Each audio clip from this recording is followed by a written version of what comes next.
درود بیکران به هموطنان عزیزم که در این کنفرانس ما را همراهی میکنن. سپاسگزارم از ابتکار خوب کمپین دانشجویان بدون مرز و از دعوت اونها و تشکر میکنم از تمام عزیزانی که در این کنفرانس ما رو همیاری کردند و همیاری میکنند. امیدوارم که بتونیم گفتگوی خوبی داشته باشیم. تعداد زیادی سوال به دست من رسیده که سعی میکنم به نوبت به اونها پاسخ بدم. من ویکتوریا آزاد هستم.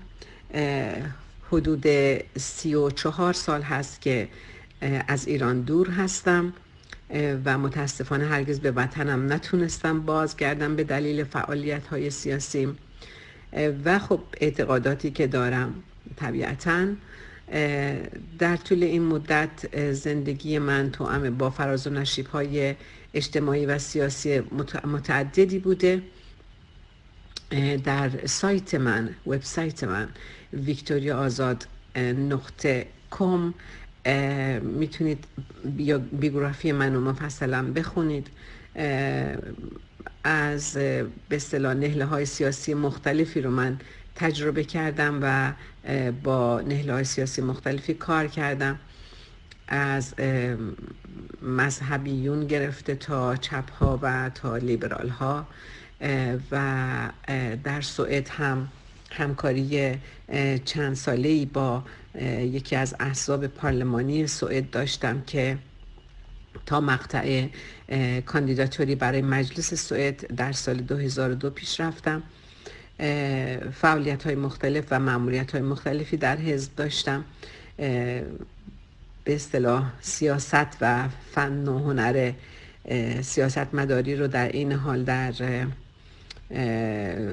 همکاری نزدیک با سوئدی ها آموختم و بعد از مدتی به دلیل اینکه حجم فعالیت هم در ارتباط با ایران بسیار افزایش پیدا کرده بود و در این حال خب یک زندگی عادی خصوصی هم انسان داره که مسئولیت های چندگانه‌ای در اونجا همیشه انسان رو به چالش میکشه.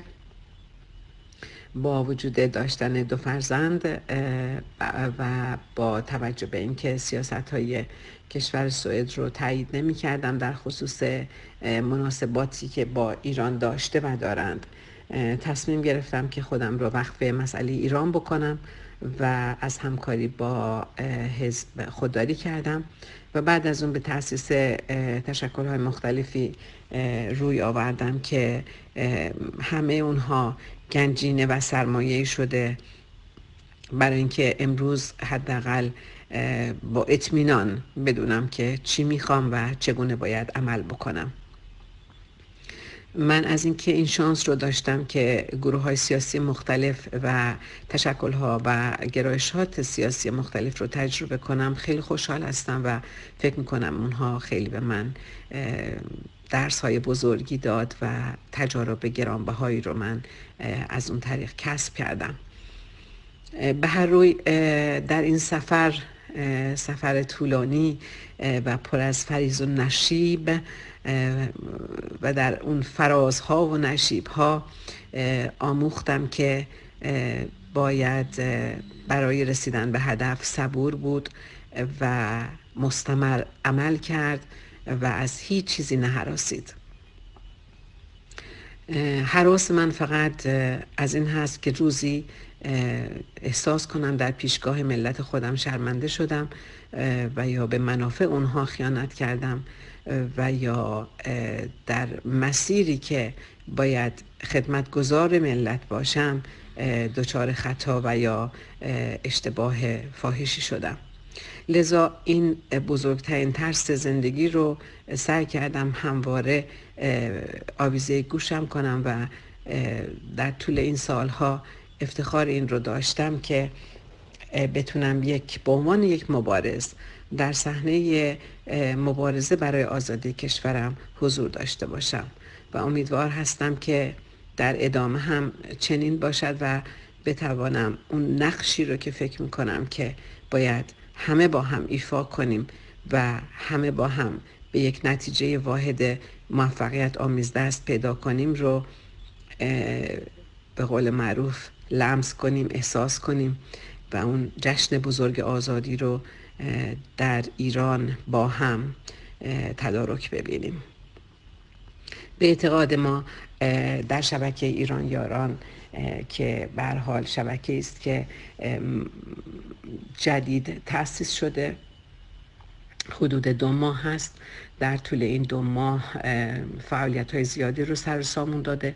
این شبکه برای اجماع مخالفین جمهوری اسلامی و البته میشه گفتش که اونهایی که در به اصطلاح صحنه سیاسی ایران دارای یک شناسنامه سیاسی و از یک عقبه مبارزاتی برخوردار هستند و حالا یا جریانی رو نمایندگی میکنند یا به لحاظ موقعیت فردی در شرایطی قرار دارند که شناخته شده هستند و جایگاه ویژه سیاسی رو به هر حال نمایندگی میکنند.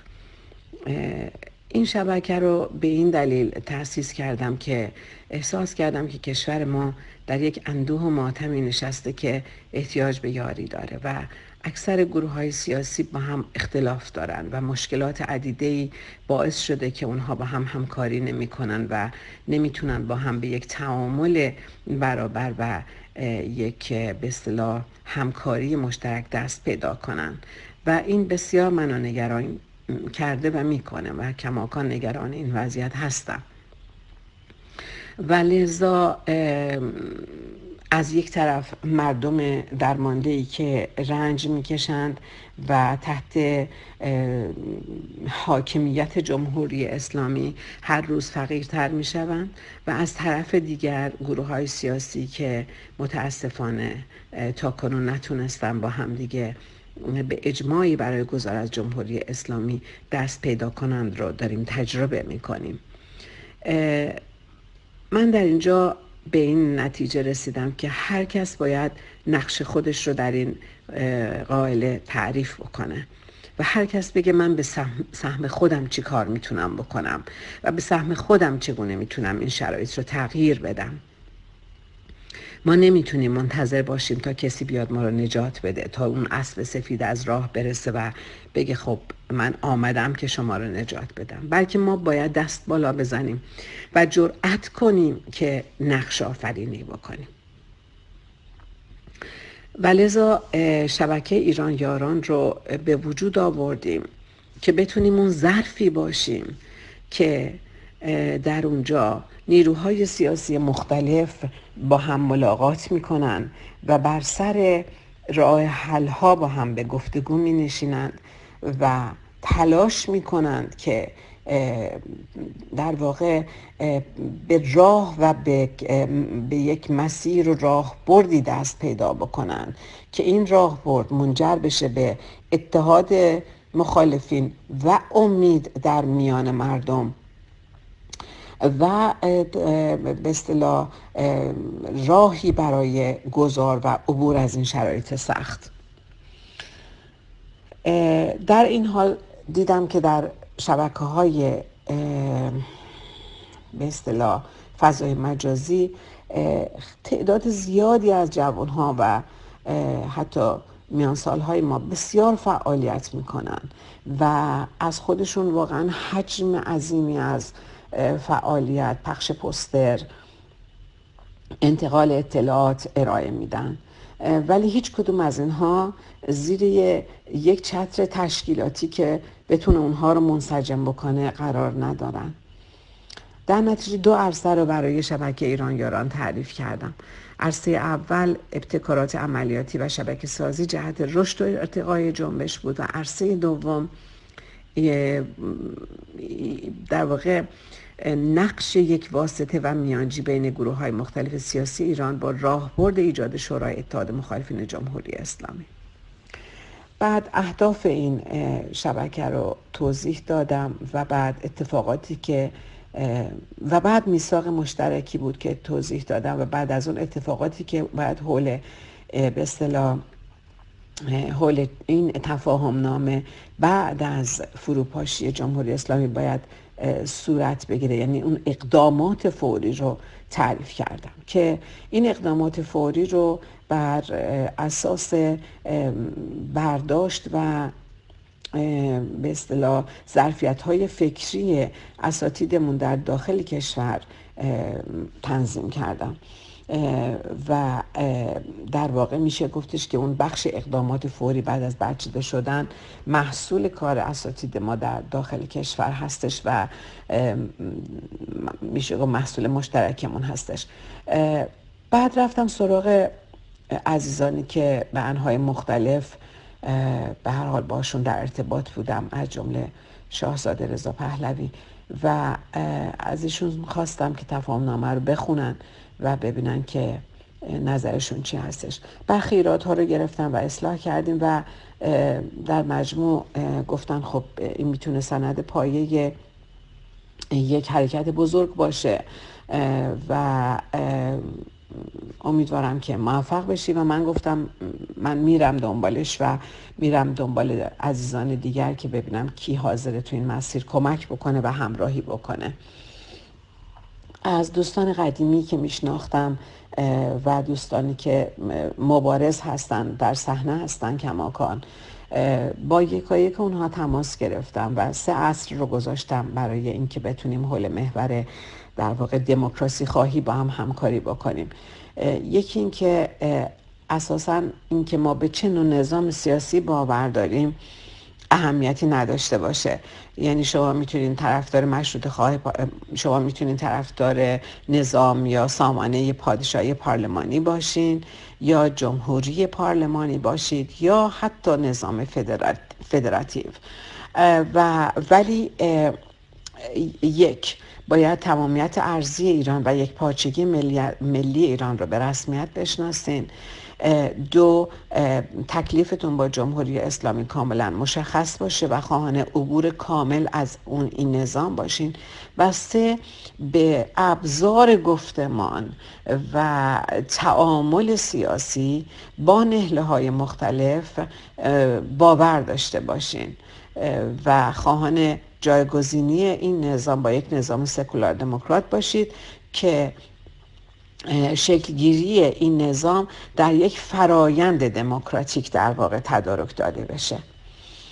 و این بود که خب تعداد زیادی از دوستان رو وارد شورای راهبردی کردیم و اینها تماما کسانی بودن که دارای یک شناسنامه سیاسی، یک عقبه سیاسی و در این حال از یک نمایندگی گروهی نیز برخوردار بودن. و در این میان مذاکراتمون رو فکر کردیم با گروه های مختلف شروع بکنیم. با اولین جریان سیاسی که مذاکراتمون رو شروع کردیم جبهه دموکراتیک آقای تبرزدی در داخل کشور بود که خب یعنی در حول محور برخی مسائل اختلاف نظرهایی داشتیم و از قبل هم با شاهزاده صحبت کرده بودیم در این مورد که به اصطلاح بنده صحبت کردم که این مسئله رو چجوری ما میتونیم حلش بکنیم.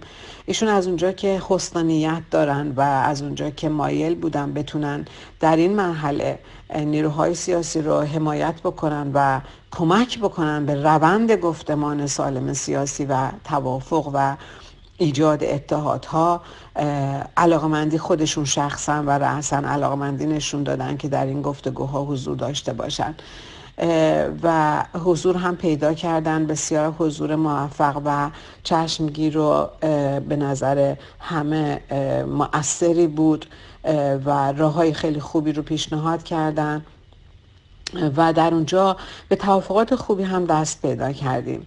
ولی متاسفانه همیشه صحنه سیاسی و فضای سیاسی بین اپوزیسیون ایرانی حالا بر بستر مسائل مختلفی که اتفاق میفته یک دفعه دچار یه جور هیاهو، یه جور انشقاق میشه و واقعا من نمیدونم که چرا باید این اتفاقا بیفته. یعنی درست وقتی که ما به توافق داریم میرسیم، مسیر گفتگوها به سمت خوبی داشت میرفت و همه یک حس خیلی خوبی پیدا کرده بودن، چرا باید افرادی بیان به در واقع حوزه و حریم گفتگوها، حریم خصوصی این گفتگوها احترام نگذارن، برن نمیدونم ویدئوها رو پخش بکنن. هیچ اشکالی هم نداره. این ویدئوها میتونست در آینده حتی به عنوان یک سند خیلی مؤثر و مفید جهت آگاهی با روند مذاکرات و روند توافقات انتشار پیدا بکنه، ولی اینکه بدون برنامه ریزی، بدون مشورت و بدون در واقع نوعی احترام به آرای مهمانانی که در این مذاکرات حضور داشتند به یک باره بیایم و همه رو به جامعه بیرون بدون ایجاد بسترهای لازم ارائه بدیم و احترام نگذاریم به شرکت کنندگان و بعد شروع کنیم مقاله نویسی علیه همدیگه و اینجور کارهایی که صورت گرفت که بسیار ما رو واقعا ناراحت کرد و ما دچار یک وقفه ای شدیم در کارمون. ولی خوشبختانه خیلی زود تونستیم خودمون رو جمع و جور بکنیم و نیروهامون رو جمع و جور بکنیم و خوشبختانه بخش زیادی از نیروهای ما در داخل کشور هستن و انگیزه های جدی دارن برای تحول و خب نیروهای ما تماما در داخل کشور مخفی هستند، علنی نیستند، با اسامی مستعار هستند، مرتبا در تماس هستیم، مرتبا راهکار ارائه میدن، اظهار نظر میکنن، در حال نوشتن برنامه‌های مختلفی هستند و طبیعتا باید مخفی باشن برای اینکه به هر حال مسئله امنیت اونها خیلی حائز اهمیت هستش. بنابراین اونچه که در مطلب مربوط به تفاهم نامه اومده در خصوص اهداف ما که امیدوار هستم که در صفحه لینک به عزیزان داده بشه که بتونن برن هم گوش بکنن فایل های به اصطلاح ما رو و تفاهم نامه رو و هم بخونن و هم امضا بکنن، چون اونجا یک پتیشن هست که میتونید برید امضا کنید. به هر حال از اهدافی که ما تعیین کردیم برای خودمون، تقویت روحیه همبستگی، تفاهم ملی و گفتمان مبتنی بر مناسبات عقلانی و مسالمت جویانه خیلی حائز اهمیته. ما میخوایم اون پلی باشیم که بین نیروهای سیاسی، متخصصین و جوانان داخل و خارج از کشور بتونه یک مرکز ثقلی ایجاد بکنه که اون مرکز ثقل شورای اتحاد برای گذار جمهوری اسلامی باشه و بتونه جریانات سیاسی رو با اختلافاتی که با هم دارن در خودش جا بده.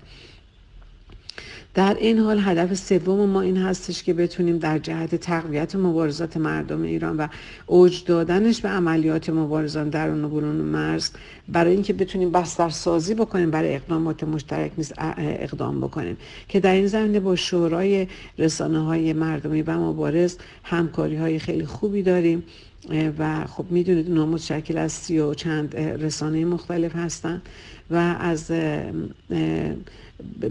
به اصطلاح دبیر اونها آقای مسعود اختران تهرانی هم در شورای راهبرد حضور دارن.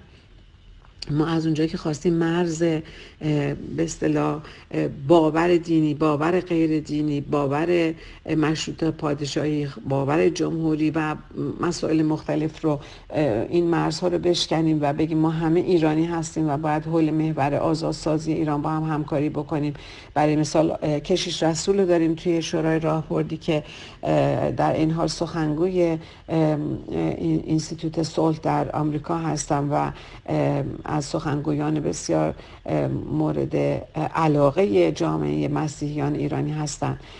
ما آقای غلام حسین بروجردی عزیز از شبکه جانبازان در داخل کشور رو داریم که ایشون علنی هستن و طی این مدت هم بسیار بسیار مورد به اصطلاح سختی های فراوان، از اونجا که در یک جای ایران نمیتونن زندگی کنن، همطور در حال به اصطلاح رفتن از شهری به شهر دیگه هستن و اتفاقات مختلفی که ممکنه ایشون رو تهدید بکنه، ولی به هر حال سال هاست ایشون انتخاب کردن که علنی کار بکنن. با جامعه دانشجویان ایرانی و اساتید دانشگاه در ارتباط هستیم و یکی از اونها در شورای راهبردی با نام مستعار فعالیت میکنن و بسیار بهره میبریم و بسیار زحمت میکشن.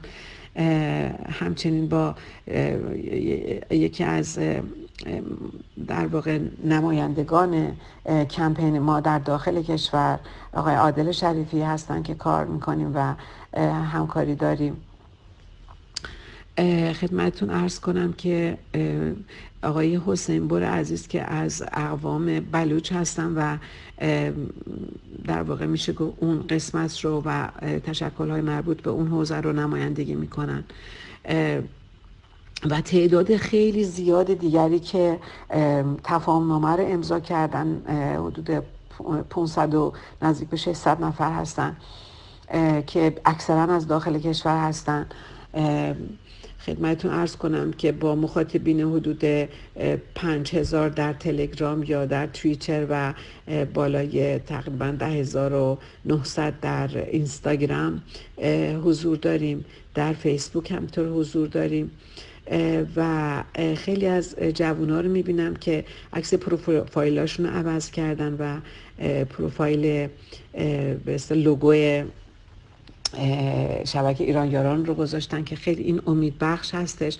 مرتب پست های ما رو انتشار میدن. من الان در بخش بعدی مایل هستم که راجع به میثاق مشترکمون براتون صحبت کنم.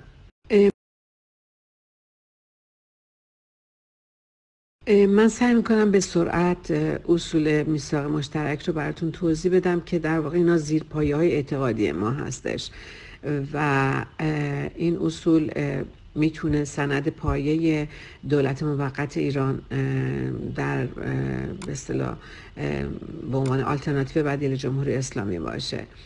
ما اساساً به آزادی ها و حقوق مندرج در اعلامیه جهانی حقوق بشر معتقد هستیم و کلیه میثاق های الحاقی اون رو کاملا بهش التزام داریم و معتقدیم قانون اساسی آینده ما باید بر اساس اعلامیه جهانی حقوق بشر تنظیم بشه و حتی نظام سیاسی آینده ما باید بر این اساس شکل بگیره.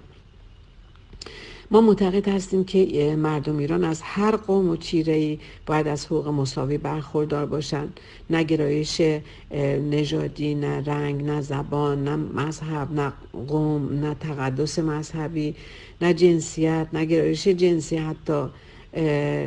حتی دیگرباشان جنسی، LGBT، اینها همه باید تمام جلوه های تبعیض و آزار و بی‌عدالتی از جامعه کاملا زدوده بشه و معتقدیم که حکومت مردم بر مردم باید منطبق باشه بر آزادی های سیاسی وسیع و آرای مستقیم مردم از طریق شرکت در انتخابات آزاد و بدون انتخابات آزاد و بدون حضور 100% مردم در یک نظام انتخابی ما به هیچ عنوان نمیتونیم بگیم که ما اساسا میتونیم یک نظام دموکراتیک داشته باشیم. کلا ما با جامعه تک حزبی و تک صدایی مخالف هستیم و معتقد هستیم که هر مقامی در جامعه باید مسئول باشه، باید نظارت پذیر باشه، نباید اختیارات مطلقه و فراقانونی داشته باشن و باید یک نظام پارلمانی کثرت‌گرا و دموکراتیک کلا داشته باشیم. خیلی مهمه تفکیک سه قوا، چیزی که هرگز در این دوران 40 سال جمهوری اسلامی اتفاق نیفتاده و اتفاقا یکی از بدبختی های کشور ما این هستش که سه قوا متاسفانه همه در به اصطلاح تحت فرمان ولایت فقیه هستن و نظام ولایی اجازه در واقع یک نظام عدالت محور مبتنی بر دموکراسی و اراده ملت بر سرنوشت خودش رو نمیده. آزادی‌های احزاب و رسانه‌های گروهی و آزادی بیان و عقیده و تجمعات ما فکر می‌کنیم حق طبیعی مردم ایران هستش. تشکیل سندیکاهای صنفی و کارگری حق طبیعی مردم ایران هستش. حمایت از مطالبات و تشکل‌های صنفی وظیفه دولت هستش و ایجاد امکانات برای اینکه بتونن این نهادهای مردمی و تشکل‌های صنفی نظارت داشته باشن روی عملکرد دولت و اجازه داشته باشن که قضاوت بکنن، اجازه داشته باشن در تصمیم گیری‌ها و مدیریت‌های اجتماعی حضور داشته باشن از طریق نهادهای مردمی خودشون و از طریق سندیکاهاشون، یک اصل دموکراتیک هست که متاسفانه هیچ وقت در این 40 سال ما شاهدش نبودیم. ما هیچ وقت نمیتونیم از کرامت انسانی، از عدالت اجتماعی صحبت بکنیم بدون اینکه به این چارچوب این سیستم های دموکراتیک که تعریف شده است در کشورهای پیشرفته دنیا داره کاملا جواب میده احترام بگذاریم. و مجریان دولت اجازه ندارن در مقابل مردمی که اونها رو به سوال میکشن و یا از اونها طلب خواسته ها و مطالباتشون رو میکنن، با اونها با خشونت و با سختی رفتار بکنن.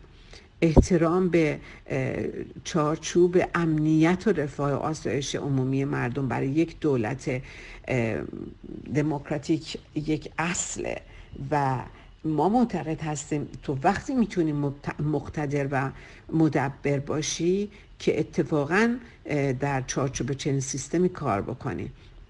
ما الان شاهد هستیم که حکومت ایران یک حکومت مقتدر نیست، یک حکومت پاسخگو نیست و بسیاری از دوستان خارجی خودش رو هم حتی از دست داده. حالا بماند که مردم ایران، اکثریت مردم ایران اصلا علاقه‌ای به ادامه چنین حکومتی در ایران ندارن.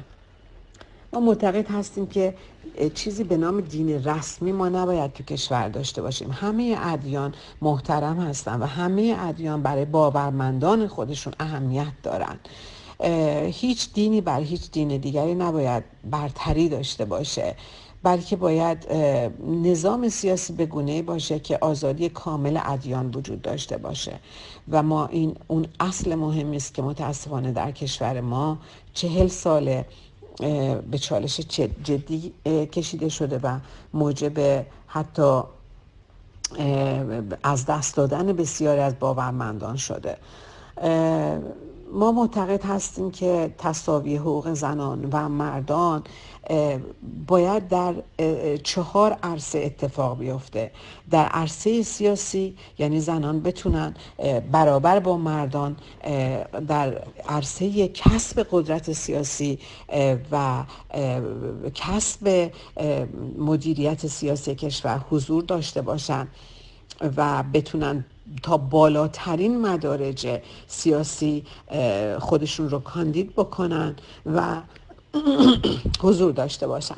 در عرصه‌های اجتماعی زنان و مردان باید کاملا برابر باشن. حجاب نباید یک اصل اجباری برای زنان باشه. همونطور که مردها حجاب خودشون رو تعیین میکنن، زنان هم باید حجاب و پوشش خودشون رو خودشون تعیین بکنن. ضمن این که بسیاری از به اصطلاح مبانی اجتماعی دیگر که برمیگرده به حقوق برابر زن و مرد باید رعایت بشه، از جمله مسئله انتخاب حق همسر، حق طلاق، حق ولایت حضانت بر کودکان، حق برابر ارث، حق اشتغال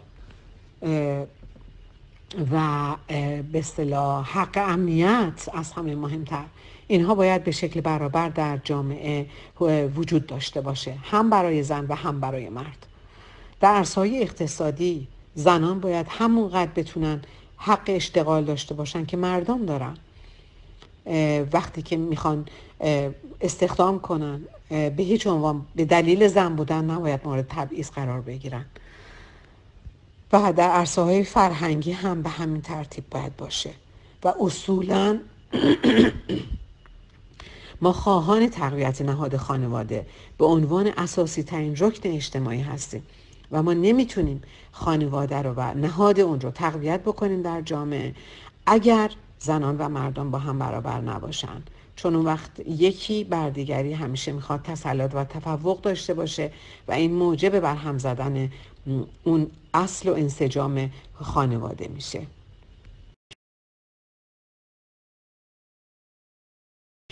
در مورد حقوق اقوام ما یک فرمول جدیدی رو ارائه دادیم که این میتونه از خیلی از جنگ و دعواها و اختلاف نظرها جلوگیری بکنه و چنین فرمولی تا کنون داده نشده و اگر این فرمول رو ما به اصطلاح بتونیم سرش به توافق برسیم، من فکر میکنم در بعد به شکلگیری یک نظام سیاسی بعد از جمهوری اسلامی ما دیگه مشکلی نخواهیم داشت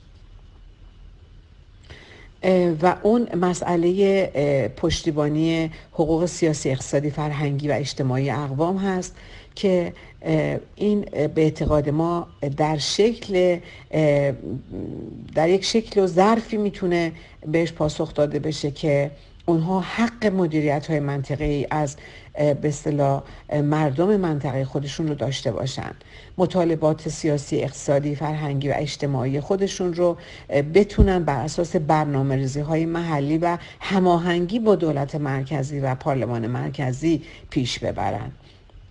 اونها سهم داشته باشن در زمینه‌های پیشرفت و ترقی شهری و منطقه خودشون، گویش و آموزش اونها، آموزش زبان مادری اونها تأمین بشه، حالا با در نظر گرفتن اینکه زبان فارسی باید زبان مشترک ارتباط و محاوره و آموزش در سراسر کشور در درجه اول در تمام مدارس باشه، ولی در این حال این گویش ها و آموزش ها به زبان مادری محترم شمرده بشه.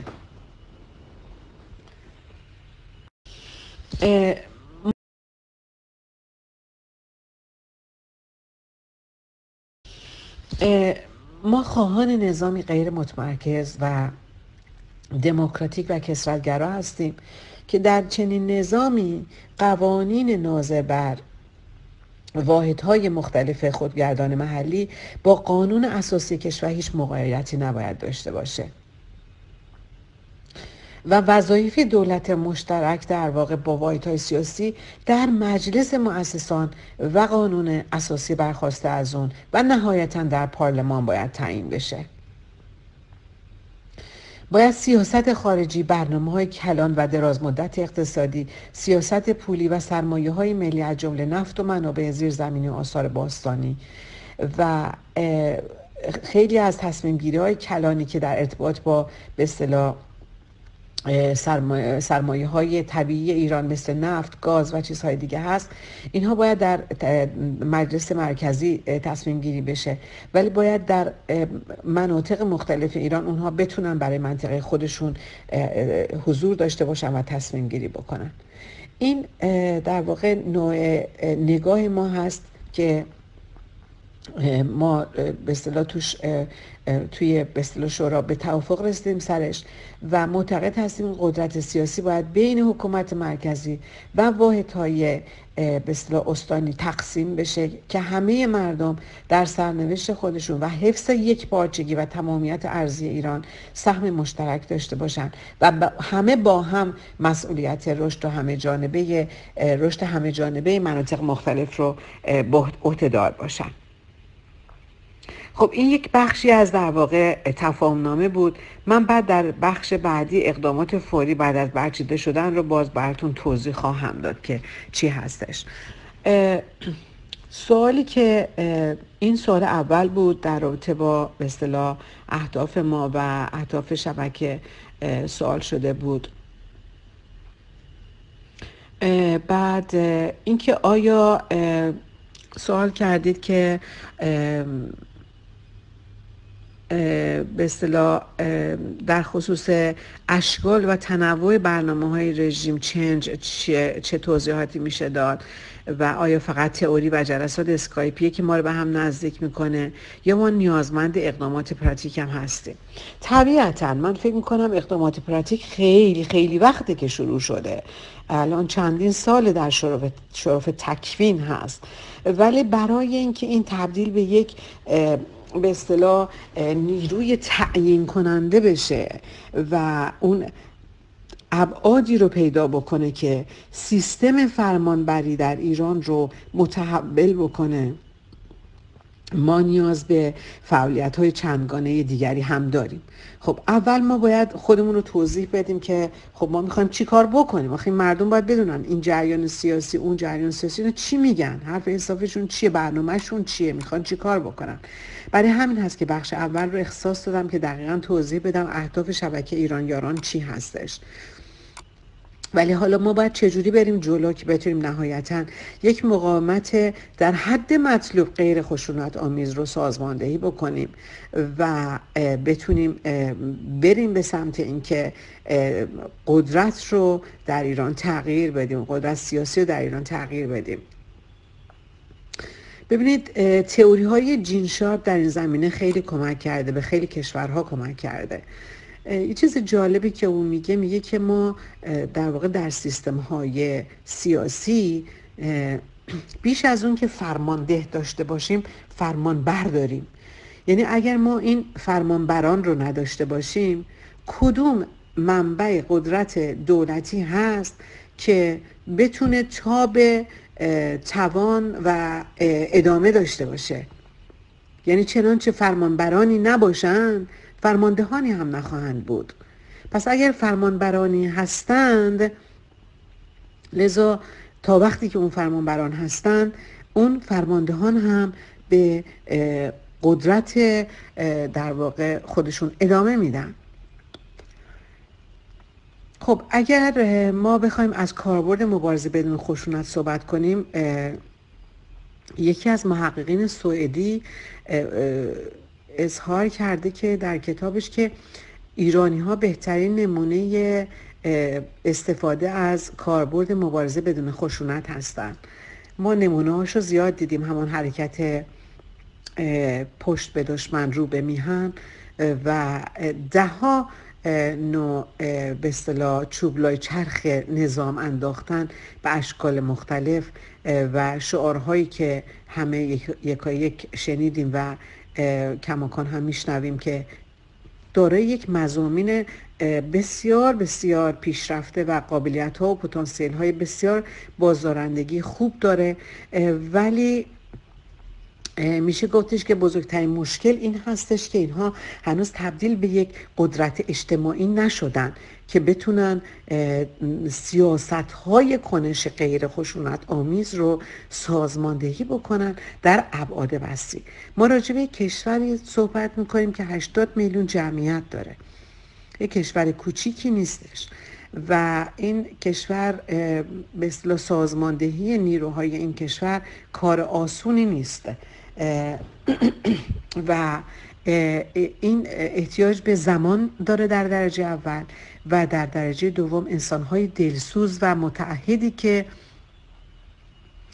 در واقع خواهان این تحول باشن. صحنه سیاسی در ایران طی این سالها بالا پایینی‌های زیادی داشته. ما همه در 88 برای مثال شاهد بودیم. هنوز اون پختگی سیاسی وجود نداشت و هنوز نیروهای اصلاح طلب قدرت مانور داشتن و میتونستن به اصطلاح مسیر مبارزات مردم رو عوض کنن و ببرن به اون سمت و سویی که خودشون میخوان. ولی الان خیلی تغییر کرده اوضاع. الان مردم خیابون داد میزنن اصلاح طلب اصولگرا دیگه تمام ماجرا. یعنی در واقع به این درجه از آگاهی رسیدن که در این بازی بد و بدتر بزرگترین بازنده اون خود مردم ایران هستند. حالا روش‌های مختلفی رو تا کنون ما شاهد بودیم که مردم و اپوزیسیون برای مقابله با نظام ازش استفاده کردن، از اعلامیه‌هایی که حالتهای دادخواست داره تا تومارهای مختلفی که امضا جمع کردن، بیانیه‌های مختلفی که صادر کردن، روزنامه‌ها و مجلات که حالا به شکل حالا یا انتقاد یا حتی کوبوندن مقامات، نوارای صوتی مختلفی که بیرون اومده، چه میدونم دیوار نویسی، یعنی اقدامات گروهی زیادی صورت گرفته و داره صورت میگیره ولی این اقدامات هنوز جنبه نمادین داره و هنوز نتونسته گسترده بشه و هنوز نتونسته تبدیل به یک موج وسیع میلیونی که میخواد در سرنوشت خودش یک حضور کلان داشته باشه بشه. و اونجاست که ما هنوز به اصطلاح جا داره که تلاش بکنیم، فعالیت بکنیم، چه از آگاهی سازی، تبلیغ و ترویج گرفته و چه ادامه به همون سیاست‌های عملگرایانه‌ای که از سالها پیش آغاز شده. ببینید همین مسئله تمسخر و اهانت به مقامات رو چیز دست کمی نگیرید. این خیلی جواب میده، چون یکی از روش‌های مبارزه با دیکتاتورها به سخره گرفتن و تمسخر کردن اونها هستش.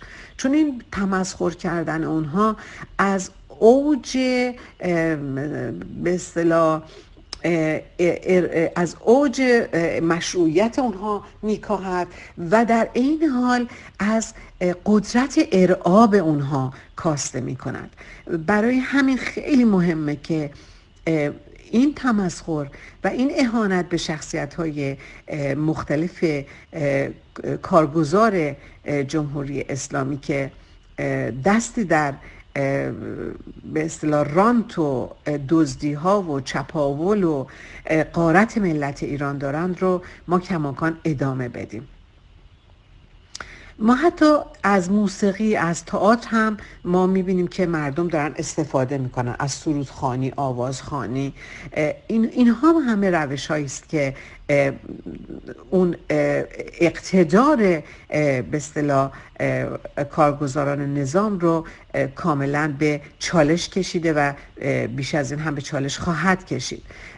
ولی چیکار بکنیم که اینها بتونه پیوند بخوره با راهپیمایی ها، با تظاهرات ها، با اعتصاب ها، با اجتماعات؟ خب یکی از اون روش ها این هستش که ما به آموزش های درون گروهی کماکان ادامه بدیم.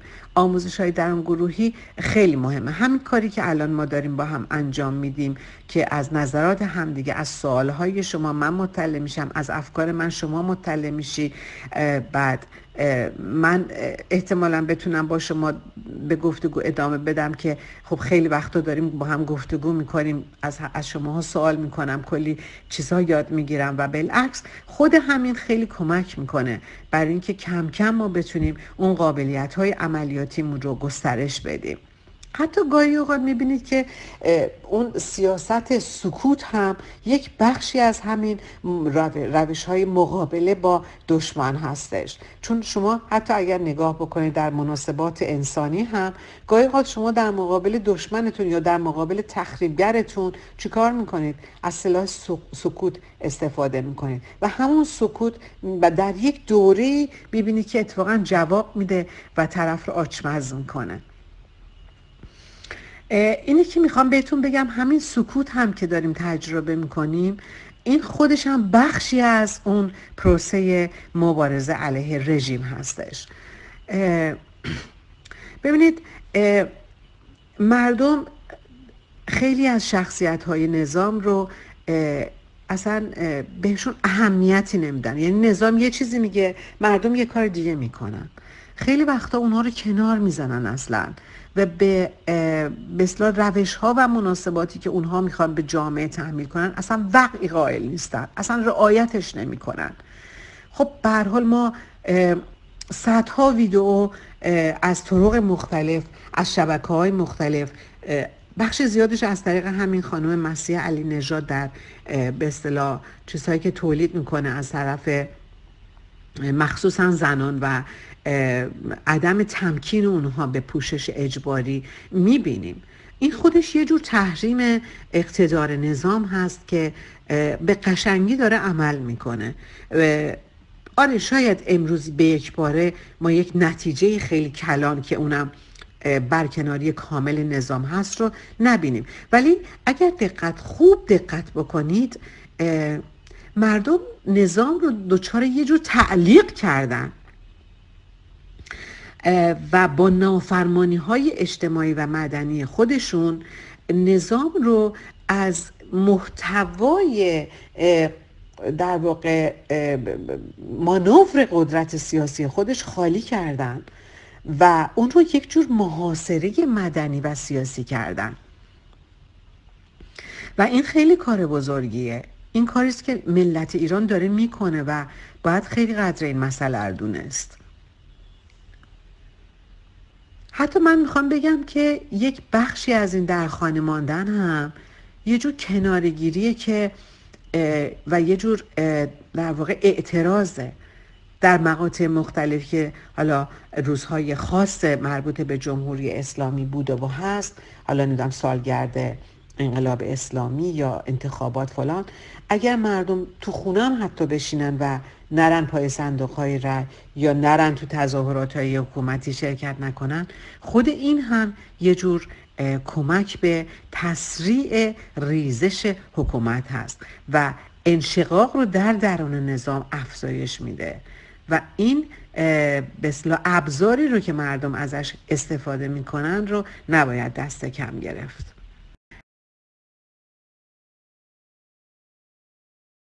این به اصطلاح خود تحریم از طریق به اصطلاح آمریکا برای مثال، خود همینم یه جوری پوست نظام رو داره میکنه، خود همینم باعث میشه که نظام دچار یه جور استیصال بشه، چون بخش بزرگی از دزدی هایی که داره صورت میگیره از ترس اینه که اینها قدرت سیاسی رو از دست بدن و این وسط چیزی گیرشون نیامده باشه و میزان اختلاس ها اگر توجه کنید یک افزایش 100% داشته و این اختلاس ها حاکی از این داره که نظام اقتداری نداره، نظام کنترل نداره، مدیریت نداره، نمیتونه اعتبارات مالی مردم رو در بانک ها تأمین بکنه. بخشی از جنبش کسانی که سپرده‌های مالیشون رو در بانک ها از دست دادن خودش بیانگر این هستش که این نظام نمیتونه از اموال مردم صیانت کنه و خود همینا کمک کرده که در اذهان و افکار جهان و داخل ایران نظام اون به اصطلاح اعتبار و شأن خودش رو از دست بده، چرا که نمیتونه مدیریت کنه و نمیتونه از حقوق مردم حمایت بکنه. اما چگونه میشه در عمل به اصطلاح این رو بیشتر بهش علاوه بخشید؟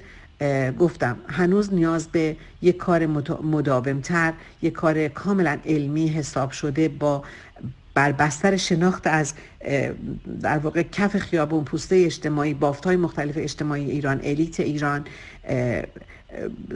بتونیم ما دوباره تعریف بکنیم حالا چطوری میتونیم بر بستر این اعتصابات و به اصطلاح عدم همکاری سیاسی، اجتماعی، اقتصادی مردم با حکومت بر بستر نفی مشروعیت حکومت چطوری میتونیم اینو تبدیل به یک حرکت میلیونی بکنیم و به اصطلاح این کارگزاران، حتی برخی از کارگزاران شاید حالا خوب یا کمتر خوب یا به هر حال مخالف عملکرد دولت رو حتی بتونیم به سمت مردم جلب بکنیم، چون در تئوری جین شاپ هم اومده که خیلی مهمه که ما بتونیم در درون نظام شکاف بندازیم و اونهایی رو که با نظام مشکل پیدا میکنن رو به سمت مردم جذب و تشویق بکنیم.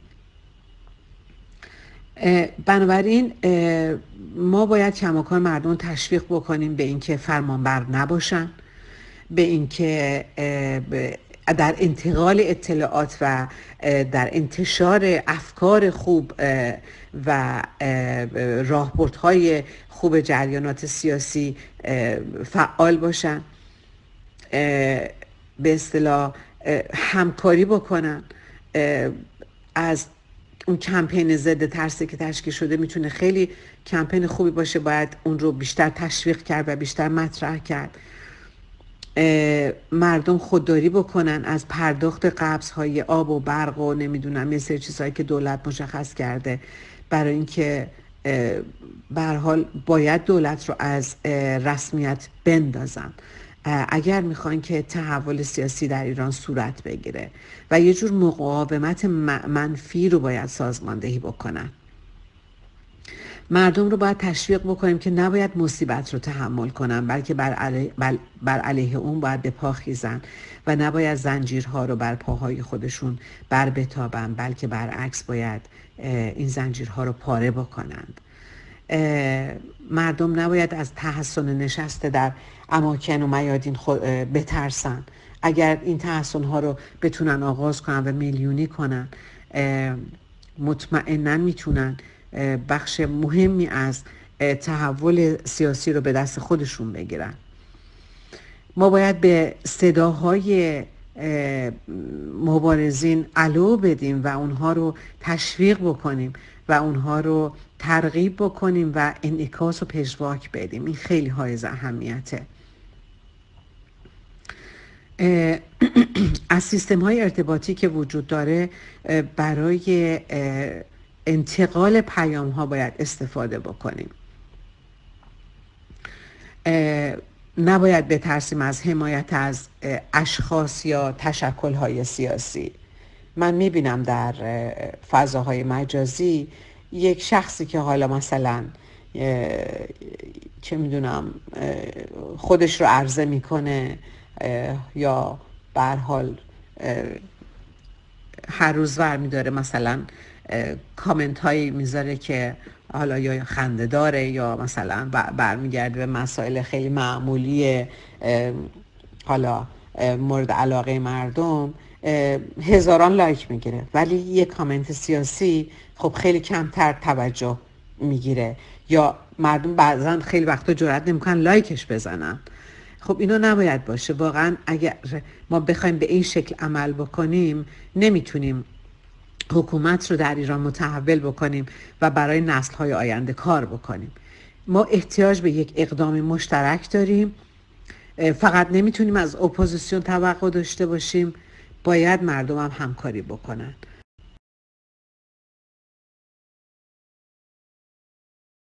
خب من فکر میکنم که سوال دوم و سوم رو هم تقریبا جواب دادم. در خصوص فعالیت‌های سیاسیون و جنبش‌های زنان و پیشتازی جنبش زنان، آیا این میتونه منجر به تغییر رژیم به واسطه حضور زنان باشه یا نه؟ من معتقدم که زنان ایرانی خیلی وقته که به راستی دارن نقش آفرینی میکنن و حضور دارن، حضور شجاعانه و قوی و پررنگ دارن و خیلی میتونن اثرگذار باشن در به اصطلاح تغییرات سیاسی در ایران. ولی اون چیزی که خیلی حائز اهمیت هست اینه که زنان مبارزاتشون و جنبش‌هاشون نباید فقط یک شکل زنانه به خودش داشته باشه یا فقط در چارچوب حرکت‌های فردی و به اصطلاح یا حالا مثلا انجمنی باشه، بلکه باید زنان ایرانی جرأت بکنن در حوزه سیاست هم به عنوان مدیران سیاسی نقش آفرینی کنن. این خیلی حائز اهمیته. مسئله زن ایرانی فقط پوشش حجاب اجباری نیستش یا عرضه کردن مثلا اندام خودش در مثلا صحنه اجتماعی نیست. فقط این نیست، اونو باید آزادیشو داشته باشه، هر جور دلش میخواد پوشش داشته باشه. هیچ کس نباید برای یک زن تعیین بکنه چه نوع پوششی داشته باشه غیر از خود اون زن و شخصیت و در واقع ارزش‌های شخصی او. ولی در این حال خیلی حائز اهمیته که زنان به جنبش‌های سیاسی بپیوندند. متاسفانه در تشکل‌های سیاسی حضور زنان کمرنگ. ما باید این رو به راستی بلند جرأت کنیم راجبش صحبت بکنیم و ببینیم دلیلش چیه. چرا زنان حضورشون در تشکل‌های سیاسی کمرنگه؟ چرا به تشکل‌های سیاسی رو نمیارن و ترجیح میدن که خودشون رأساً و شخصاً حالا در فضای مجازی یا در به هر حال اینستاگرام، توییتر، نمیدونم تلگرام اینا حضور داشته باشن. خیلی مهمه که زنان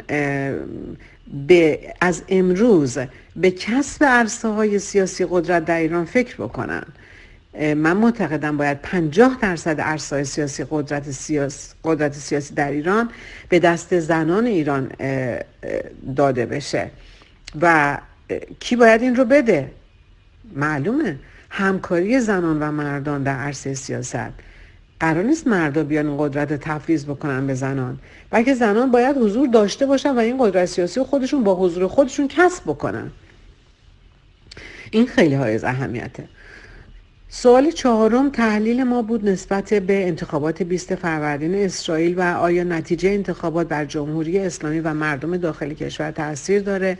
آیا پرتاب راکت ها به شهرهای اسرائیل از طرف غزه با چشمک رژیم بوده یا سر خود اقدام شده، یا اگر حملات تروریستی به اسرائیل با هماهنگی جمهوری اسلامی هستش برای پنهان کردن فشار ناشی از تحریم ها نبوده؟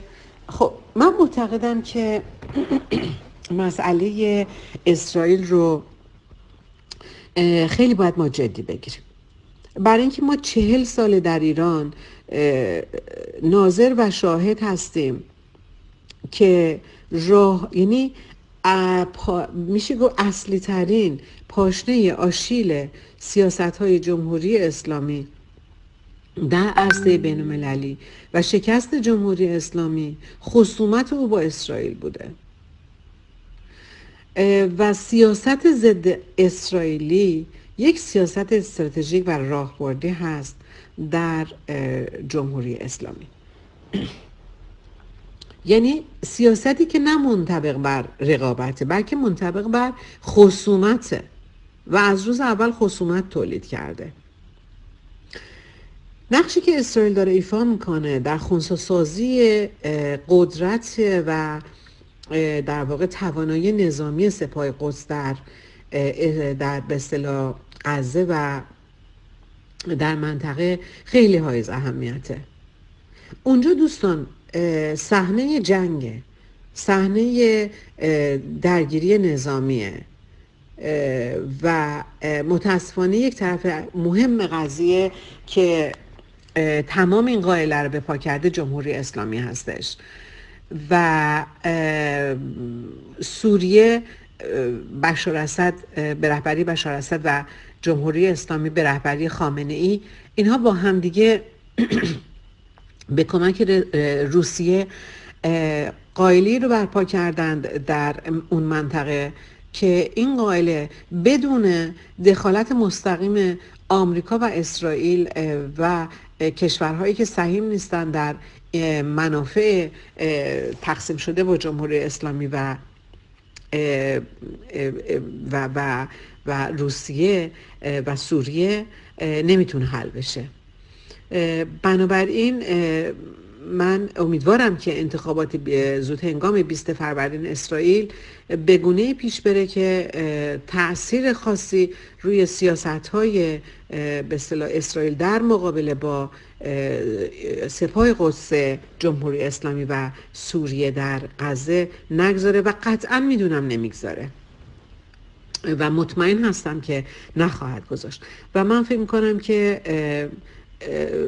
اسرائیل تا کنون خیلی تونسته به حضور نظامی جمهوری اسلامی لطمات جدی وارد بکنه و از اونجا که ما یک نظام غیر انسانی، غیر مردم سالار، غیر پاسخگو، ژاندخوار، اختلاسگر، تخریبگر و مبتنی بر تروریسم در ایران داریم، خواه نخواه من به عنوان یک نیروی مخالف جمهوری اسلامی و اپوزیسیون جمهوری اسلامی طرفدار فشار حد اکثری به اصطلاح دولت مردان جهان بر نظام جمهوری اسلامی هستم و خواهان شکسته شدن و کوتاه شدن دست جمهوری اسلامی از تاثیرگذاری در سوریه و در غزه هستم و معتقدم که این اتفاق افتاده و خیلی خوب داره پیش میره و خیلی خوب هم جواب داده و به زودی هم ما شاهد خواهیم بود که وقتی نظام سیاسی ایران به اصطلاح ریزش میکنه، نظام بشار اسد و سوریه هم همزمان شاید با اختلاف یک هفته ریزش کامل خواهد کرد. به هر حال این دو تا لازم و ملزوم هم دیگه هستن، ولی تاریخ مصرفشون هر دو تموم شده. در سوال 5 گفته شده که آیا بارها شاهد تشکیل گروه‌های مختلف و اعلام موجودیت بودیم، اما این گروه‌ها جز هویت طلبی و مانع‌سازی در راه اتحاد مخالفان جمهوری اسلامی چه کار مثبتی داشتند؟ آیا بهتر نیست یک مجمع با رأی مردم شامل مخالفان سرشناس تشکیل بشود و همه جریانات را پوشش دهد؟ نظر شما چیست؟ خب ببینید، کاملا قبول دارم گروه های مختلفی شکل گرفتن، اعلام موجودیت کردن، خود من چندین گروه تشکیل دادم، ولی من قائل به شکست نیستم. من اعتقاد ندارم که ما شکست خوردیم. من اعتقاد دارم که ما خیلی چیز یاد گرفتیم. ما تمرین دموکراسی کردیم، ما تونستیم هویت های مختلف رو ببینیم، تعریف کنیم، بیاموزیم. اون که مانع تراشید جمهوری اسلامی بود، او که تخریب کرد جمهوری اسلامی بود، او که تضعیف کرد جمهوری اسلامی بود. ولی همیشه میگن وقتی که یک انگشتو به طرف دیگری گرفتی، 3 تاشو به طرف خودت گرفتی. جمهوری اسلامی یک انگشتش به سمت ما بوده، 3 تاش به طرف خودش بوده. به موازات این رفتارها خودش هم تضعیف شده و تضعیف میشه و تضعیف تر هم میشه. آموزش فرهنگ دموکراسی دوستان زمان بره، هزینه بره، آسون نیست. اینکه امروز شبکه ایران یاران تشکیل شده با یک محتوای کاملا جدید و مبنایی که میخواد در واقع ژنو اپوزیسیون باشه و ظرفی باشه که همه برای گفتگو به سمت او بیان، این یک اتفاق یه در واقع چیز اتفاقی نیست. این بر بستر همون تجارب هست که شکل گرفته و همون تجارب هست که به ما آموزش داد که ما بدون گفتمان و بدون قبول جامعه رنگارنگ و بدون قبول اختلافات همدیگه نمیتونیم با همدیگه ائتلاف و یا اتحادی داشته باشیم. ما باید رنگارنگی سیاسی جامعه ایران رو هضم کنیم، بشناسیم و بفهمیم. و در نتیجه ما امروز این رو به عنوان یک گروهی که به گروه های دیگه اضافه شده اصلا شکل ندادیم. رسالت خودمون رو در واقع در این دو ابعاد تعریف کردیم که ایرانیاران میخواد هم نیروهای پراکنده فضای مجازی رو جمع و جور بکنه و همین که میخواد بتونه با همه نهله‌های سیاسی مختلف گفتمان ایجاد بکنه. البته نهله‌های سیاسی که میگن به هر حال نهله‌هایی که تفاهم‌نامه رو قبول داشته باشن، در این چارچوب بیاندیشن، یعنی سکولار دموکرات واقعی باشن و به گفتمان در واقع متکثر اعتقاد داشته باشن. وگرنه نیرویی که اساساً رنگارنگی جامعه سیاسی ایران رو برنتابه مثل مجاهدین، خب این عملا نمیتونه با گروه های دیگه به یک تعامل دست پیدا بکنه. که این در واقع سوال 8 بود که گفتین که خانم آزاد سوالمون این هست که چرا جناب شاهزاده اقدامات و فعالیت‌های خودشون رو سازماندهی بیشتر نمی‌کنن تا با نظم و تخصص بیشتری مبارزات علیه جمهوری اسلامی و نابودی رژیم تسریع بشه. به نظر شما فعالیت شبکه‌ای بهتر است یا سازماندهی شده و منظم؟ من پیشنهادم سازمانی متشکل از شبکه هاست مانند مجاهدین. خب همونطور که گفتم اگر از نظر تشکیلاتی مجاهدین رو مثال میزنید که خب بله اونها یک سازمان کاملا منظم در اون چارچوب خودشون اقتدارگرا دارن، ولی خب نتیجهش هم اون میشه که وقتی که از کمپ اشرف و از کمپاشون افراد فرار میکردن و خودشون رو به کشورهای خارجی میرسوندن، اون همه ما مصاحبه ها و اون همه گروه هایی که علیهشون تشکیل شده دیدیم که چگونه اینها رو از دسترسی به اطلاعات بیرون به اصطلاح محروم میکردن، چگونه با اعضای خودشون سخت افزاری رفتار میکردن و یک ارتشی رو اونجا رو انداخته بودن که افراد در اونجا اجازه بروز نداشتن، اجازه در واقع حضور نداشتن. فرمانبرانی که تحت فرمان خانم رجوی و آقای رجوی بودن و خلاصه تمام داستانهایی که همتون شنیدین دیگه بیشتر تکرار نمی کنم. خب ما اونجور سازمان اصلا نمیخوایم، چون با اصول دموکراسی و سکولاریسم جور در نمیاد. ما اگه گفتیم شبکه هستیم به خاطر اینه که میخوایم نیروهای مختلف و زیادی رو اتفاقا درگیر بکنیم با این محتوا و برای همین هم هست که موفق شدیم بدونی که مثلا من بدونم رضا 4556 یا مثلا شهلا 1213 در مثلا اینستاگرام کی هست، یک دفعه میرم میبینم که لوگوشو عوض کرده لوگوی ایران یاران. عضو سازمانی ما هم نیست، ولی چون شبکه‌ای هستیم به شکل شبکه‌ای میبینیم که مردم از جاهای مختلف حمایت میکنن بدون که ما اونها رو بشناسیم و با ما تماس میگیرن، فوقش با هم یه گپی میزنیم یه صحبتی میکنیم، ولی وقتی میریم یه پستی رو میذاریم چون اعتماد دارن که این جریان این شبکه جوابگو میتونه باشه، میره اون پست رو پخش میکنه. این خاصیت کار شبکه‌ای هستش.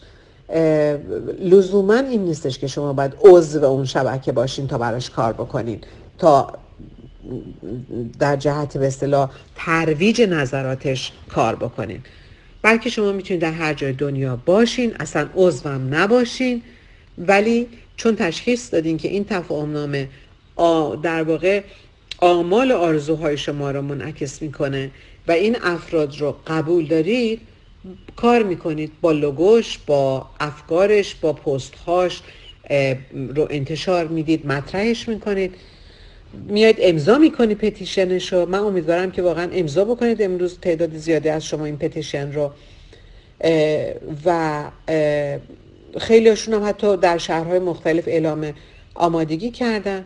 خب میتونن در داخل ایران همه اینها با نام ایران یاران هشتگ ایران یاران برن و واقعا کار بکنن بدونی که اصلا به ما وصل باشن، حتی اصلا نیازی نیست به ما وصل باشن، برن این در واقع مطالبات رو مطرح بکنن.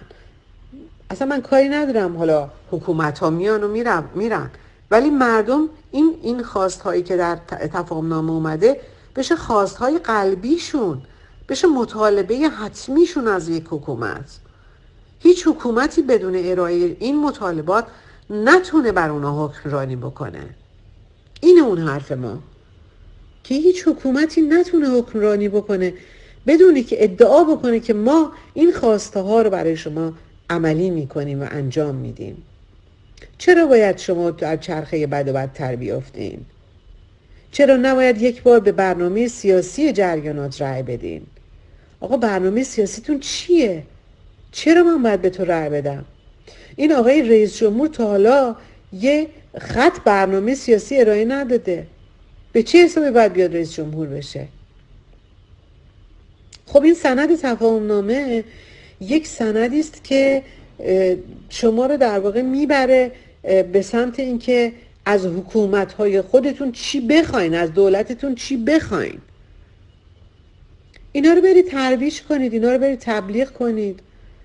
هر جا میشینید یه هشتگ ایران یاران بزنید و بگذارید که ما هم در واقع تشویق بشیم، هرچه بیشتر کار بکنیم، چون ما میتونیم رو همدیگه تاثیر مثبت بذاریم. هر چقدر که به همدیگه رو تشویق کنیم، به همدیگه امید بدیم، همون قدم بیشتر میتونیم در صحنه نقش آفرینی کنیم، چون ما هم انسانیم، احتیاج به تشویق داریم، احتیاج داریم به اینکه ببینیم صدای ما شنیده میشه، احتیاج داریم به اینکه ببینیم این صدا پژواک داده میشه. خیلی های اهمیته دوستان.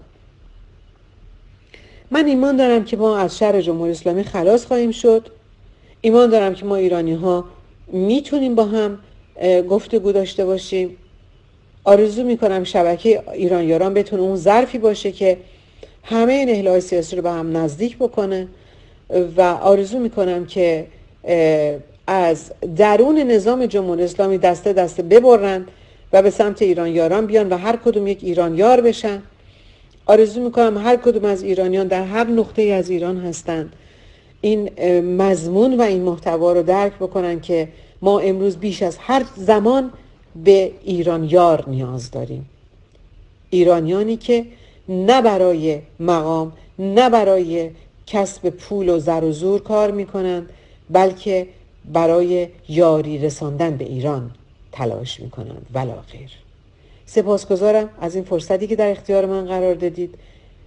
امیدوار هستم کمپین دانشجویان بدون مرز بتونه هر روز بیشتر خودش رو وسعت بده. امید ما به شما جوانان هست و آرزو میکنیم که در پیوند و همکاری با هم دیگه بتونیم این راه سخت رو ازش با هم عبور بکنیم و جشن آزادی ایران رو در میدان شهیاد با حضور ایرانیان برگزار کنیم. سپاسگزارم.